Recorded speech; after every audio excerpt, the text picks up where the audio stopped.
नमस्कार, मैं जितेंद्र शर्मा। प्रधानमंत्री नरेंद्र मोदी के आवास का घेराव होने वाला है और ये आवास का घेराव 10 तारीख को होगा। कौन करेगा? यूथ कांग्रेस करेगी। मोदी मतलब वही महामानव, विश्व गुरु, उनके आवास का घेराव होगा। जरा सोचिए कि आखिर आवास का घेराव क्यों होगा। ये आपके दिमाग में आ रही होगी बात कि आखिर प्रधानमंत्री के आवास का घेराव, कोई छोटा मोटा आदमी तो है नहीं, देश का प्रधानमंत्री है, विश्व गुरु है, पूरा विदेशों में डंका बजता है। तो आखिर ये नौबत क्यों आई कि प्रधानमंत्री के पीएम के आवास का घेराव किया जाएगा और 10 तारीख को डंके की चोट पर किया जाएगा। यूथ कांग्रेस पीएम के आवास का घेराव करेगी। तो इसकी एक नहीं बल्कि तीन तीन वजह हैं। तो वजह हम आपको बताएंगे, लेकिन इतना तो आपको पता होगा कि आजकल देश के अंदर क्या कुछ चल रहा है, किस तरह से हमारा भारत विश्व गुरु तो बन चुका और विकसित भारत की तरफ बढ़ने के जो कगार पर है 2047 का। मोदी नहीं कहते, बल्कि मोदी के साथ साथ पूरी भारतीय जनता पार्टी कहती है, मोदी के साथ साथ आरएसएस कहता है। एपस्टीन फाइल, आपको पता है कि पूरे दुनिया में एपस्टीन फाइल चल रही है, मोदी का नाम है। ट्रेड डील अमेरिका वाली और नरवड़े की किताब, इन तीन मुद्दों को लेकर यूथ कांग्रेस भारत के ही पीएम के आवास का घेराव करेगी 10 फरवरी को। जंतर मंतर से कूच करेंगे यूथ कांग्रेस के कार्यकर्ता, प्रधानमंत्री के आवास को घेरने जाएंगे। ये बात अलग है कि वो अपने इस कार्यक्रम के दौरान यानी पीएम आवास के घेराव के दौरान कामयाब होते हैं या नहीं होते। देखिए, मामला बड़ा छोटा मोटा नहीं है, मामला बहुत बड़ा टेढ़ा वाला है। राजस्थान में ही जब शहीद स्मारक से भजनलाल मुख्यमंत्री के घर तक भी आवास तक नहीं जाने देती पुलिस, तो आप समझिए कि प्रधानमंत्री के आवास तक पुलिस कैसे जाने। असंभव काम है। लेकिन कहते हैं ना कि जुनून जुनून जब कांग्रेस के अंदर है, सच के लिए, देश के लिए, संविधान के लिए, लोकतंत्र के लिए, तो फिर काई का असंभव। यूथ कांग्रेस वाले जाएंगे, लेकिन उसके बाद क्या होगा, वो तस्वीर जब निकलेंगी, उन तस्वीरों को तो कम से कम पूरा देश देखेगा। ये बात अलग है कि गोदी मीडिया इस खबर को कहीं नहीं दिखाएगी, नहीं बताती, गोदी मीडिया नहीं बताती, ऐसे मुद्दों की बात ही नहीं करती गोदी मीडिया। कांग्रेस का तो बायकॉट करती है। अब जरा देखिए कि एपस्टीन फाइल का तो किस तरह से मामला चल रहा है मोदी जी को लेकर। ये तमाम सोशल मीडिया पर और तमाम ये खबरें आपके सामने हैं।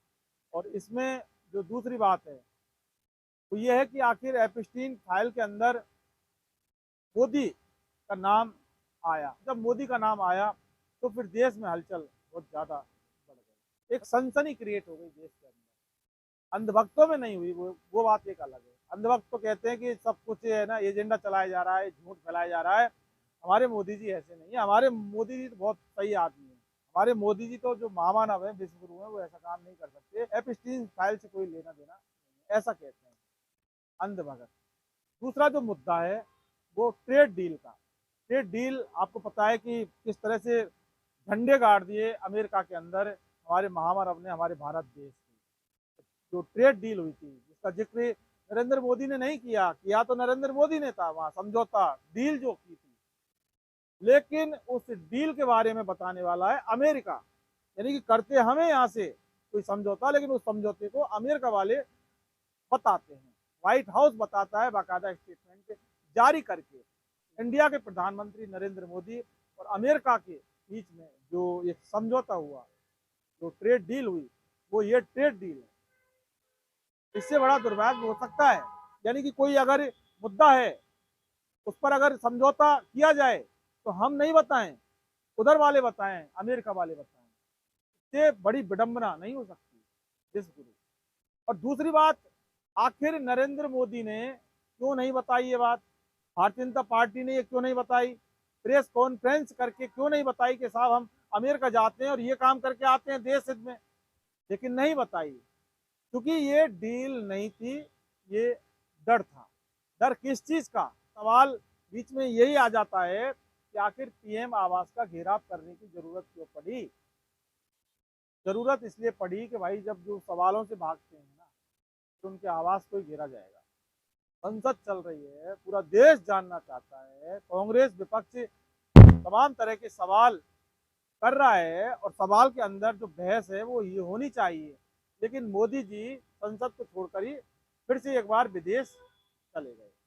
अब ये देखिए माय फ्रेंड ट्रम्प क्या कहते हैं, व्हाइट हाउस से ये जो समझौता पत्र जारी होता है, ये समझौता पत्र ये कहता है कि रिमाइंड कराता है, रिमाइंड दोबारा से फिर बताता है कि अभी तक हमने भारत के ऊपर 18% जो टैरिफ चार्ज लगा रखा है, जो 2 या 3% होना चाहिए था कम से कम, उसको 18% कर दिया। जो 50% तक जो बढ़ा दिया था उसके बाद ये डील हुई है, इसको 50 से घटाकर 18% कर दिया है।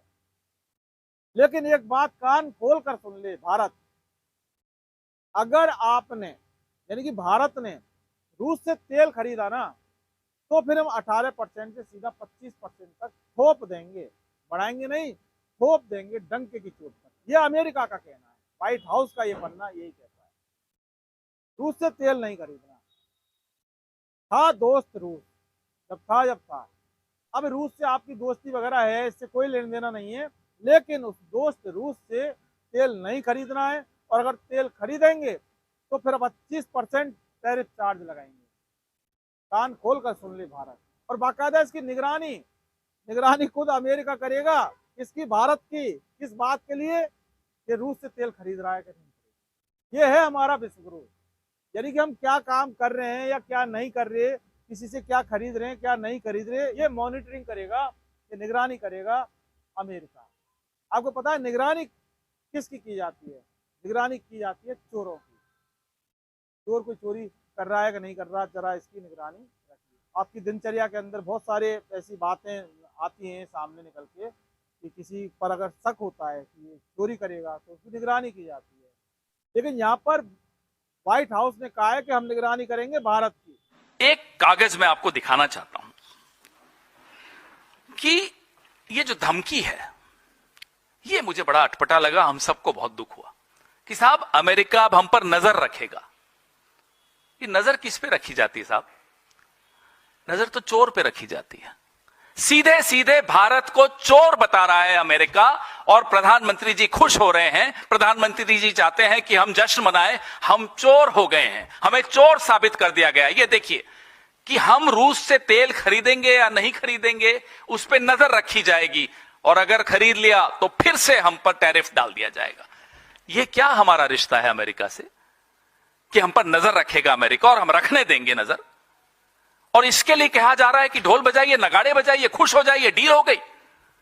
हम इस आदमी को, आप लोग, हम तो नहीं, आप में से कुछ लोग इसको लीडर मानते थे। हम तो कहते थे लीडर तो नहीं है, चलो डीलर होगा, और ऐसी डील लाया। तो ना लीडर है ना डीलर है, ये है क्या? अब सोचिए कि भारत कुछ भी करे, ये अमेरिका कौन होता है हमारे भारत की निगरानी करने वाला? ये अमेरिका को किसने अधिकार दे दिया हमारी निगरानी करने वाला? तो अमेरिका को अधिकार दिया है ना, ये महामानव ने दिया है, और इंदिरा गांधी ने नहीं दिया। जरा सोचिए कि भारत आज तक, इतिहास गवाह है कि भारत कभी किसी से नहीं डरा, लेकिन आज उस भारत की स्थिति हर कदम पर एक ऐसे व्यक्ति ने ऐसी खड़ी कर दी, डील करके, जिससे कि भारत को भी और भारत देश को शर्मसार होना पड़ा। तभी विपक्ष ने एक पोस्टर जो जारी किया है कि पीएम इज कॉम्प्रोमाइज्ड, यानी कि कॉम्प्रोमाइज हो चुका PM, surrender is surrender, surrender हो चुका नरेंद्र। छोटी मोटी बात नहीं हो सकती। डंके की चोट पर पूरे देश के सामने संसद के अंदर अगर विपक्ष वाले अगर ये बात कहते हैं, इसे हल्के में नहीं लिया जा सकता।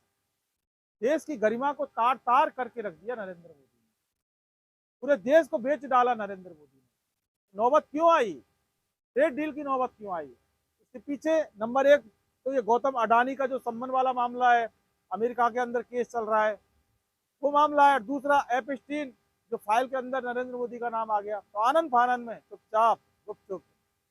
अजी आप करके आ गए तो बताना तो चाहिए था ना, देश को, देश की जनता को बताना चाहिए था, लेकिन बताएंगे कहाँ से? प्रेस कॉन्फ्रेंस करते नहीं है, सवालों के जवाब देते नहीं है। संसद के अंदर सिर्फ और सिर्फ बकवास, टीका टिप्पणी की जाती है। नेहरू क्या करते हैं, इंदिरा गांधी कैसी थी, समझ रहे ना बात को? ये एक प्रधानमंत्री का काम भारत देश के अंदर रह गया है। और ऐसा हमारा भारत देश महान है, और ऐसे हमारे महान भारत देश के जो प्रधानमंत्री है, जिसको जनता ने चुनकर भेजा है, चुनकर भेजना ही बोलेंगे इस बात को कि वो हमारे देश की नाक किस तरह से। तीसरा, नरवणे की जो किताब है, उस किताब को पब्लिश नहीं होने दिया जा रहा। उसके अंदर बहुत सारे खुलासे किए हैं। जब चीन की सीमा किस तरह से हमारे सीमा के अंदर जब बढ़ रही थी, सेनाध्यक्ष ने पूछा कि क्या करना चाहिए, तो जो उचित लगे ना वो करो। इस बात का जिक्र था। तो सरकार नहीं चाहती कि इस किताब का प्रचारण हो, मतलब किताब पब्लिश हो। लेकिन मोदी को नहीं पता कि ये सोशल मीडिया का जमाना है, पूरे देश के अंदर किताब पहुंच चुकी है, व्हाट्सएप पर ये किताब लीक हो चुकी है, पढ़ने वालों ने पढ़ ली, और जिसने नहीं पढ़ी वो पढ़ेगा। देश सब कुछ जान रहा है, सोशल मीडिया से जान रहा है। राहुल गांधी संसद के अंदर क्या मुद्दा उठा रहे हैं, विपक्षी संसद के अंदर क्या मामला उठा रहा है, ममता बनर्जी इस मुद्दे को लेकर बात कर रही है। अगर ये गोदी मीडिया वाले अगर इन मुद्दों को नहीं बताएंगे तो क्या देश को नहीं पता? हमें पता है, हमें भी सोशल मीडिया से पता चलता है। जिस तरह से हमें पता चलता है, इसी हिसाब से पूरे देश को भी पता चलता है। आप भागते जाइए मोदी जी, कहाँ तक भागेंगे? संसद चल रही है बताइए, और उसके बाद भी विदेश भाग, सवालों के जवाब नहीं देंगे। लेकिन क्या ये प्रधानमंत्री आवास का घेराव सफल होगा या नहीं होगा, ये वो वक्त बताएगा। लेकिन 10 फरवरी को वाकई बहुत कुछ बड़ा होने वाला है। नमस्कार।